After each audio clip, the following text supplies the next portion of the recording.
The priests said the statue would protect them. It stood at the entrance to the temple in ancient Iraq, a grotesque figure with 4 wings, a dog's face, a scorpion's tail, and claws that looked like they could tear through stone. Travelers recoiled in horror. Children hid behind their mothers. But the priest smiled and said the same thing every time. This is not here to frighten you. This is here to frighten what hunts you.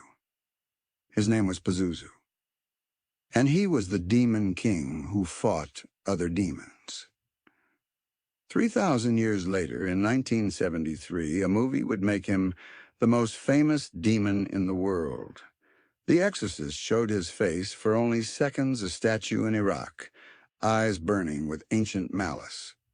That image haunted an entire generation, but almost no one knows the real story.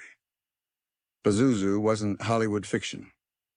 He was Mesopotamia's most feared, most respected, most paradoxical god. And tonight, you're about to meet him. Welcome to Lore Myth. This is the true mythology of Pazuzu, demon king of the southwest wind, protector of pregnant women, enemy of plague, and the entity that ancient Iraqis carved into every doorway because they knew something was hunting them in the dark. Stay until the very end, because the twist in this story will change how you see demons forever. And if you're drawn to mythology that's beautiful, brutal, and disturbingly real, hit that subscribe button and turn on notifications right now. This is only the beginning. Before there was The Exorcist, before there was Hollywood, there was ancient Mesopotamia, the land between the Tigris and Euphrates rivers, where civilization itself was born. Around 1200 BCE, in cities like Babylon, Nineveh, and people lived with a specific terror, not war, not famine, something worse, infant mortality. 1 in 3 children died before their first birthday. Mothers went into labor knowing the odds. Fevers came without warning. Babies stopped breathing in the night, and the Mesopotamians, brilliant astronomers and mathematicians, had no medical explanation. So they created a supernatural one. They said there was a demon who hunted newborns. Her name was Lamashtu, daughter of the sky god Anu, cast out of heaven for her cruelty. She had the head of a lion, the teeth of a donkey, naked breasts that nursed serpents and dogs, and bird talons instead of feet. She came at night, slipping through cracks in walls, hovering over cradles, placing her hand over an infant's mouth until the child stopped moving. Lamashtu was unstoppable. Prayers didn't work. Offerings didn't work. Holy water didn't work. The gods themselves couldn't or wouldn't stop her. So the Mesopotamians did something desperate. They called on someone worse. His name was Pazuzu. Imagine standing at the entrance to an ancient Babylonian temple and seeing him for the first time. Pazuzu was massive, 8 feet tall in most depictions. His body was humanoid but twisted, muscular in ways that suggested violence. He had 4 wings, not angelic, but bat-like, leathery, veined, capable of blocking out the sun. His head was monstrous. A dog's face with a grotesquely long muzzle, 2 sets of horns curling from his skull like a ram's, and eyes that burned with intelligence and rage. His right hand was raised in a gesture that looked like a warning. His left hand pointed down toward the underworld, toward his domain. A scorpion's tail curled behind him, dripping venom. And around his waist, serpents coiled like a belt made of living death. He wasn't beautiful. He wasn't even remotely human. He was deliberately, aggressively terrifying, carved to be the thing that nightmares feared. But here's the paradox that defines Pazuzu and makes him one of mythology's most fascinating figures. He was evil. And he fought evil. Pazuzu was the demon king of the southwest wind, the scorching, disease-carrying wind that brought drought, famine, and plague from the desert. He commanded lesser demons. He spread sickness. He was, by every definition, malevolent. But he hated Lamashtu, not because he was good, not because he cared about human babies, but because she was competition. She was another demon invading his territory, stealing his worship, operating without his permission. So when a pregnant woman prayed to Pazuzu, when she hung his image above her door, when she whispered his name in the dark, he came, not to save her, to defend his domain. And Lamashtu, seeing Pazuzu's wings blocking the doorway, would flee. She feared him. Even demons have hierarchies. If you're still watching this deep into Pazuzu's story, you understand this channel goes beyond surface mythology. We explore the paradoxes, the darkness, the truths ancient cultures actually believed. So if you haven't already, subscribe now and hit that notification bell. There are dozens more gods and demons waiting, and you don't want to miss what we uncover next. The Mesopotamians understood something we've mostly forgotten. Protection doesn't have to come from good. They didn't carve Pazuzu's face into amulets because he was kind. They carved it because he was stronger than what hunted them. They wore his image around their necks, not as a symbol of faith, but as a threat to other demons. This house is claimed. Enter at your own risk.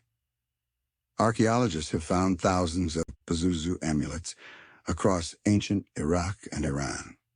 Bronze plaques showing his face, clay figurines placed at doorways, incantation bowls buried under floors with his name inscribed in spirals, binding him to the house as a guardian. The inscriptions are chilling. I am Pazuzu, son of Hanbu, king of the evil wind demons.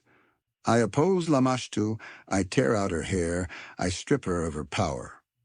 Notice the language. He doesn't banish her gently. He tears her hair. He humiliates her. He uses violence to protect against violence. This isn't a prayer to a merciful God. It's a contract with something dangerous. Protect us, and we will honor you. And it worked. Or at least, Mesopotamian mothers believed it worked. When their babies survived, they thanked Pazuzu. When babies died, despite his image at the door, they assumed the ritual hadn't been performed correctly, or Lamashtu had grown stronger. The demon became essential. Feared, yes, but also needed. Here's where Pazuzu's story gets even darker. He wasn't just a protector against Lamashtu. He was also the bringer of plague. Remember, Pazuzu commanded the southwest wind, the hot, dry wind, from the desert that carried disease. When drought struck, when crops failed, when fevers swept through the cities, killing thousands, the Mesopotamians said Pazuzu had unleashed his winds, so they made offerings to him. Not out of love, out of terror. They sacrificed animals at his shrines, burned incense, chanted his names, begged him to turn his winds away from the cities. And if the plague lifted, if the rains returned, they thanked him for his mercy. Do you see the trap? Pazuzu was both the disease and the cure, both the threat and the protector. You prayed to him to stop what he himself had sent. You honored the demon who was killing you, hoping he'd choose to stop. It's psychological genius, really. In a world with no understanding of bacteria, viruses, or weather patterns, Pazuzu gave people agency. You couldn't control the plague, but you could control your relationship with the demon who sent it. Ritual became power. Fear became worship. And Pazuzu thrived on it. For 2,000 years, Pazuzu ruled Mesopotamian demon hierarchies. His image spread from Babylon to Assyria, from Persia to the edges of Egypt. Every culture that encountered him adapted his story, but the core remained. He was the demon you invited in to keep worse things out. Then around 500 BCE, Mesopotamian civilization collapsed. Babylon fell. The temples crumbled. The languages died. And Pazuzu disappeared. For over 2,000 years, he existed only as broken statues buried in sand, as fragments of clay tablets no one could read, as a name archaeologists found inscribed on amulets they didn't understand, until 1973. William Peter Blatty was writing The Exorcist, a novel about demonic possession, based loosely on a real case from 1949. He needed a demon. Not just any demon. The demon. The ancient, powerful, genuinely terrifying entity that could possess a 12-year-old girl and make audiences believe in evil. Blatty researched. He found references to Pazuzu in archaeological texts. He saw photographs of the statues, the four wings, the monstrous face, the scorpion tail. He read about the demon king who commanded winds and fought other demons. Perfect. In the book and film, Pazuzu becomes the entity possessing Reagan. Director William Friedkin included brief flashes of a Pazuzu statue discovered in Iraq, connecting the modern possession to ancient evil.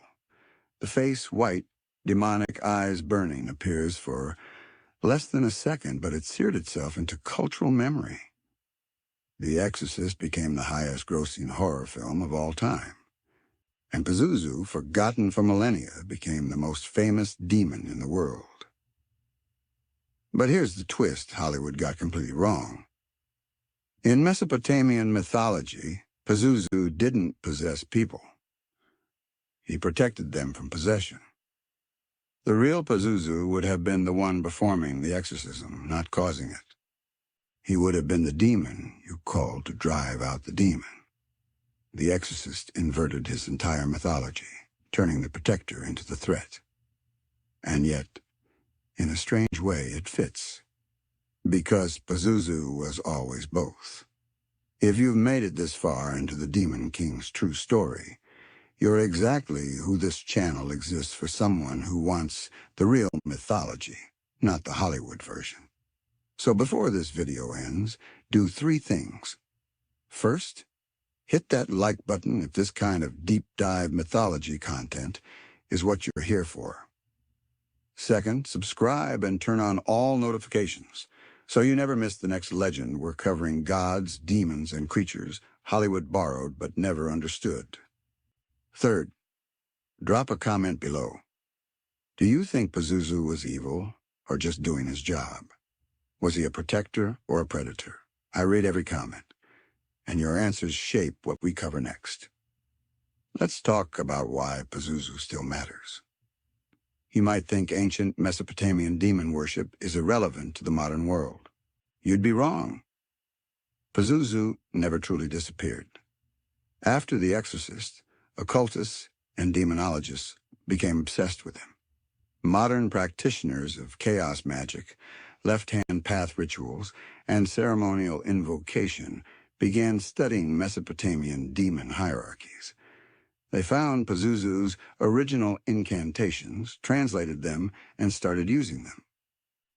Today, you can find people on the internet claiming to invoke Pazuzu for protection, not against Lamashtu, but against modern threats: abuse, violence, spiritual attack. They argue that if ancient Mesopotamians trusted a demon king to guard their homes, why shouldn't we? There are forums, YouTube channels, occult communities dedicated to Pazuzu worship. Some treat it as historical roleplay. Others are deadly serious. They wear his image, chant his names, leave offerings at makeshift altars. And they report results: protection, strength, the feeling that something powerful is watching over them. Psychologists would call it the placebo effect, or the psychological comfort of ritual. Skeptics would laugh. But for those practitioners, Pazuzu is as real now as he was 3,000 years ago. Maybe more real because now he's global. Here's the final twist that makes Pazuzu's mythology genuinely disturbing. He was never defeated. He was never banished. He simply waited. Most ancient gods died when their civilizations fell. Their temples turned to dust. Their names were forgotten. But Pazuzu was different. He wasn't a god of love or justice or harvest concepts that needed believers to sustain them. He was a demon of fear. And fear doesn't need temples. It doesn't need prayers. It doesn't even need belief. It just needs darkness and uncertainty, and the feeling that something might be watching from the corner of your vision. Pazuzu thrived on that. And that never goes away.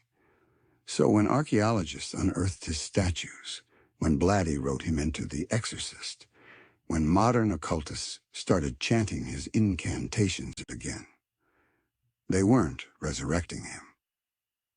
They were just noticing he'd been there all along. Think about the last time you felt genuinely afraid in your own home. A sound you couldn't explain. A shadow that moved wrong. That moment when your rational brain says it's nothing but your body tenses anyway, ready to fight or run. The Mesopotamians had a name for that feeling. They called it Pazuzu's wind, the presence of something powerful, something malevolent, something that might hurt you, or might protect you, depending on which demons it's more interested in fighting. Before you go, remember this. Pazuzu's entire mythology is built on a question that ancient cultures understood better than we do. Would you invite a demon into your home if it meant keeping out something worse? The Mesopotamians said yes. They carved his face into their doorways, wore his image around their necks, whispered his name when their children coughed in the night. They knew he was evil. They worshipped him anyway. Because sometimes survival isn't about choosing good over evil. It's about choosing which evil serves you best. Before you close this video, make sure you've subscribed with notifications on, because next week we're diving into another legend that Hollywood stole and completely misunderstood. Hit like if Pazuzu's paradox lived up to the hype. Comment which demon or god deserves this treatment next. Share this with anyone who thinks The Exorcist invented Pazuzu. Show them where he really came from. Until next time, remember, when ancient Mesopotamians heard the southwest wind howling at night, they didn't pray for it to stop. They prayed it was on their side. And 3,000 years later, somewhere between archaeology and Hollywood, between ancient amulets and modern occult forums, Pazuzu is still waiting to see whose side he's on tonight.